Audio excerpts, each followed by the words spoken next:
আমাদের গাছপালার অবস্থা কেমন। এখানে সব বালতিতে পানি ভরে গেছিল, পানিগুলো সব ফালাইয়া সাইডে করে দিছি। এমন ঝড় আসছে, দেখুন ঝড়ে কত বড় একটি পেঁপে গাছ পুরা গোড়া সুদ্ধা উঠে গেছে। দেখছেন পেঁপে গাছটা পুরো নষ্ট হয়ে গেছে। কি ঝড় হচ্ছে, কার কার এলাকায় ঝড় হইতাছে অবশ্যই কমেন্ট করে জানাবেন। দেখুন কি অবস্থা, আমাদের গাছপালা ডুবে গেছে পুরা পানি দিয়ে, পুরা শাক সবজি সব কিছু নষ্ট হয়ে যাইতাছে। তো এমন কার কার হইছে দেখুন, দেখুন কি অবস্থা। এই যে টবগুলা তো পানি জমে গেছে, এগুলা যদি পানি না ফালানো হয় তাহলে।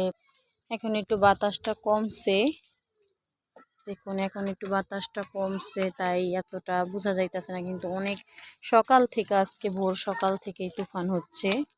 কি অবস্থা দেখুন। ও মা গো।